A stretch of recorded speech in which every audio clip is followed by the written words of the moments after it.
bahkan bersyukur. Wa yaziduhum nusyu'an, kemudian Allah tambah kehusuan ke dalam hatinya. Itulah gambaran Quran, orang yang hatinya tersambung dengan Allah ketika zikir kepada Allah.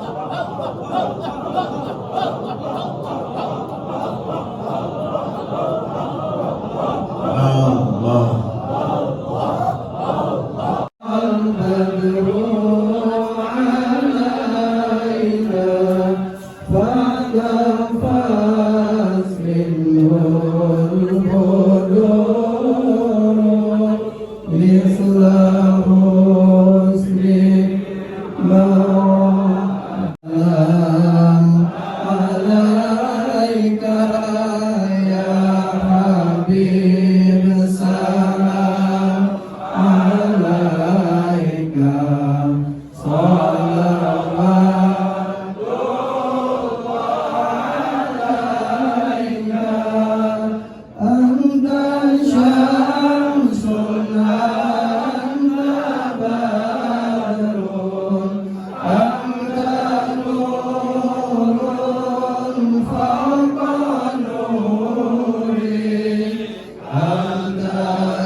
Alhamdulillahilladzi ja'ala as-sa'adata fi suhbati as-su'ada wa aqada min ulumihi wa asrarihi ala qulubil arifina wal awliya.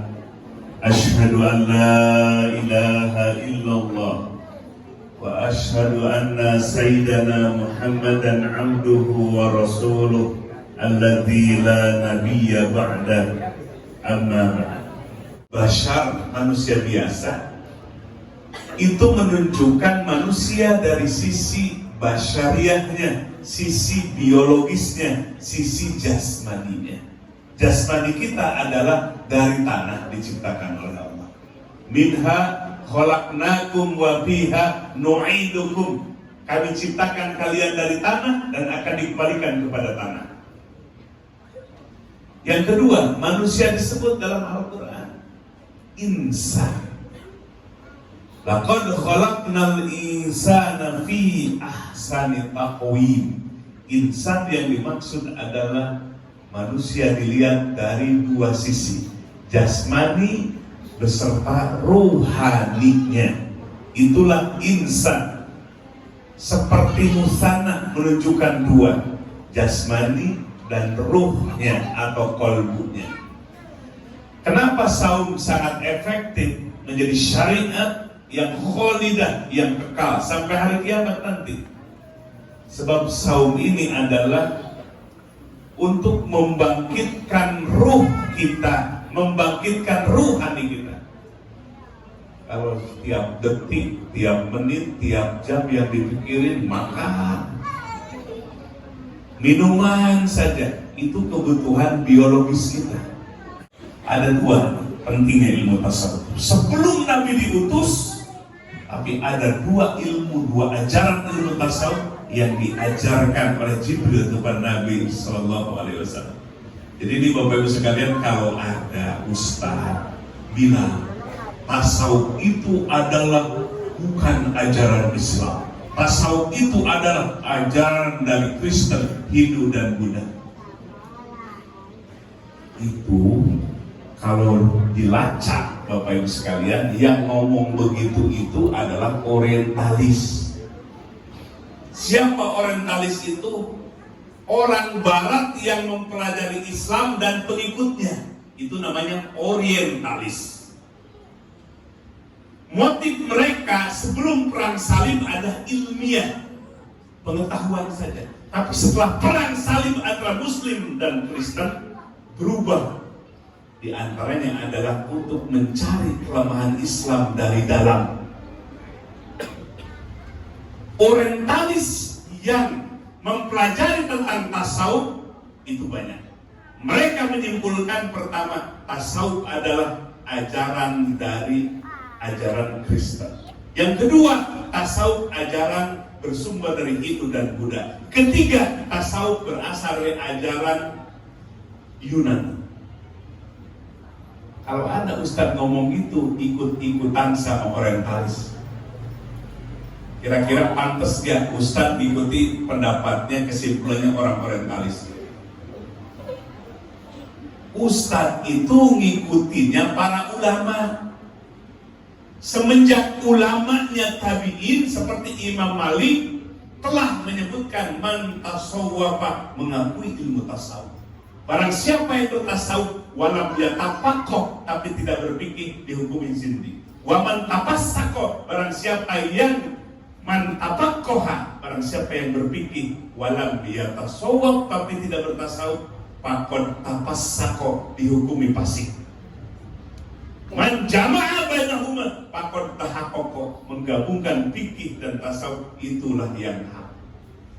Ulama-ulama besar Islam mengakui ilmu tasawuf dan mengarang ilmu tasawuf, termasuk Ibnu Taimiyah dan Syekh Imam Ibnu Qayyim al-Jauziyah, muridnya, mengarang kitab tasawuf. Jadi aneh luar biasa kalau ada ustadz menyatakan ilmu tasawuf adalah bukan ajaran Islam. Itu salah ngambil, salah nukil.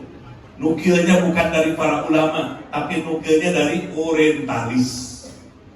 Inilah kemudian muncul satu disiplin ilmu namanya tasawuf.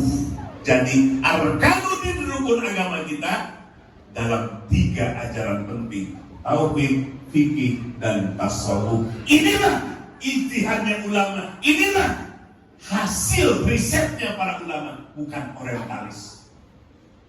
Jadi 3 disiplin ilmu fardu ain hukumnya, wajib kita mempelajarinya. Tentang keimanan namanya tauhid, tentang aturan ibadah namanya fikih, tentang qalbu namanya tasawuf. Jadi Bapak Ibu sekalian, kalau ibadah hanya fikih, itu ibarat naik mobil pakai bajai. Kira-kira enak nggak? Naik bajai enak apa enggak?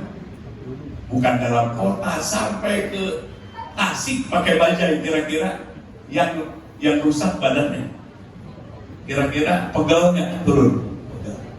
Itulah ibadah hanya pakai fikih. Tapi kalau ibadah kita memadukan fikih dan tasawuf, ibarat kita menggunakan kendaraan pakai Mercedes-Benz, kira-kira nyaman apa enggak? Maksudnya apa? Tasawuf itu ibadah dengan hati. Jangankan ibadah ibu-ibu ngulek sambal buat buka bersama, tapi hatinya marah-marah. Kira-kira nanti sambalnya enak apa enggak? Jangankan urusan ibadah, nyambel aja nggak pakai hati, nggak bakalan enak sambalnya. Apalagi urusan apa? Ibadah. Coba sekarang tarawih, pilih biasanya masyarakat nyari tarawih yang cepat imamnya atau yang lambat. Kok kayak di Tasik? Sampai kelewat 3 masjid nggak apa-apa. Yang penting imamnya tatas, katanya. Tatas, kayak mobil aja. Kenapa nyari yang tatas? Karena ibadah tarawihnya hanya fikihnya saja, hatinya nggak khusyuk. Kalau hati sudah khusyuk, hudurul qalbi ma Allah, setiap sholat merasakan hadirnya Allah.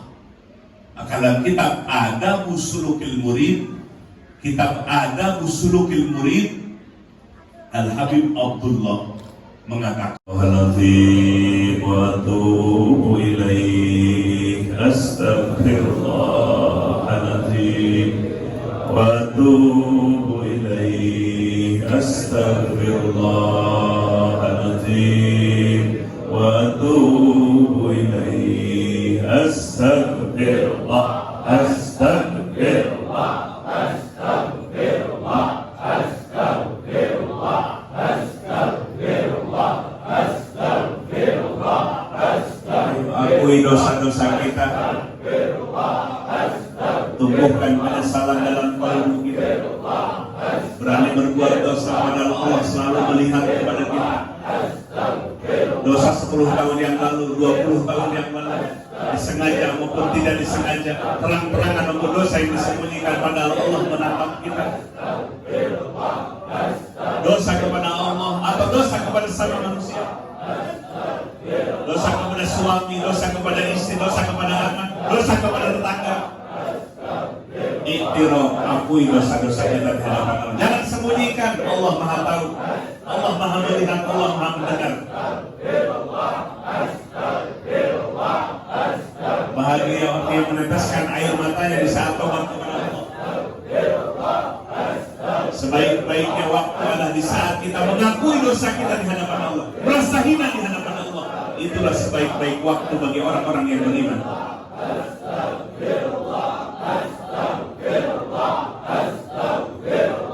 Allah berfirman, "Wa nahnu aqrabu ilaihi min hablil warid." Kami lebih dekat dibandingkan urat nadinya manusia.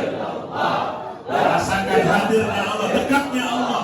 La ilaha illallah, la ilaha illallah, la ilaha illallah, la ilaha illallah, ilaha illallah.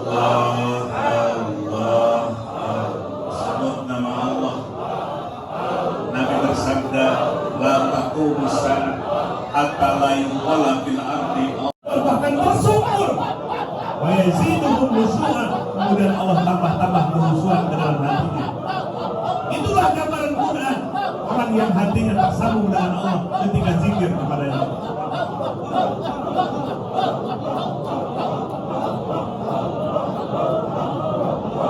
Allah. Semenjak kehidupan dunia ini, jamaah sekalian, jangan tertipu dengan kesenangan dunia yang sesaat ini. Jangan gadaikan kenikmatan yang abadi surga dengan kenikmatan yang secuil dunia ini. Wa mal hayatud dunya illa mata'ul ghurur. Allah mengingatkan, tiada kehidupan dunia ini kecuali kesenangan yang mengandung tipuan. Jangan mengejar kenikmatan yang hanya